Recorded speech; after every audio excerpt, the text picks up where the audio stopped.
On est dans un contexte vraiment sécuritaire actuellement par rapport à la psychiatrie, par rapport aux usagers de la psychiatrie. Ce livre est basé autour d'un mot principal, c'est le mot espoir. On cherche à rappeler en premier lieu qu'un Français sur 4 va avoir un trouble de santé mentale significatif pendant leur vie. La santé mentale, c'est quelque chose qui s'améliore. Lorsqu'on a un trouble de santé mentale, plus de la moitié des gens avec les troubles les plus graves se remettent, ils se rétablissent. Et je pense que cette première notion de rétablissement qui est le message qu'on souhaite porter, l'idée qu'on peut apprendre à vivre avec et mener une vie parfaitement intégrée dans la société, même avec des maladies graves comme la psychose, comme la schizophrénie.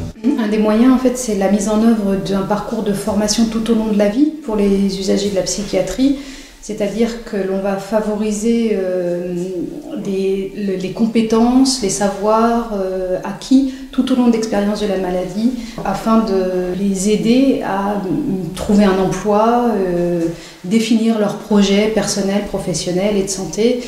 Et l'idée que pour vaincre et contrôler sa vie, c'est une question d'acquérir des pouvoirs.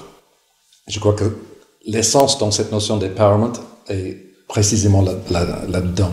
Mais le troisième qu'a évoqué Emmanuel, c'est l'inclusion sociale. C'est l'idée qu'il faut arrêter de dire que le seul propos, c'est de traiter la maladie.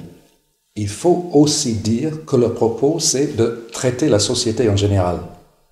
On fait tout pour intégrer les personnes qui se rétablissent progressivement de leur trouble de santé mentale dans les activités normales de la société.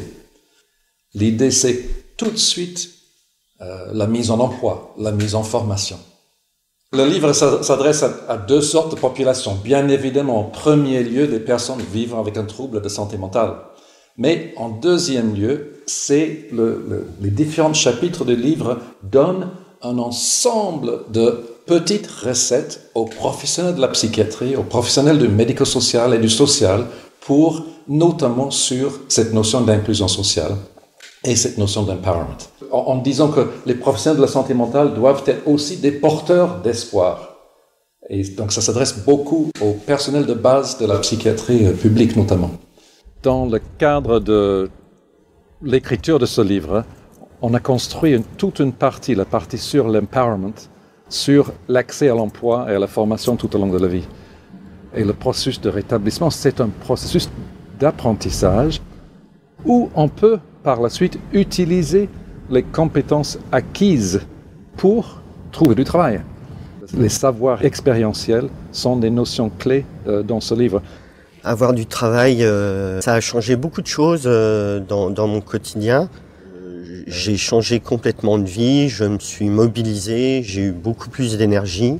J'ai une vie sociale, même si je travaille à temps partiel. J'ai fait beaucoup de choses avec Emilia.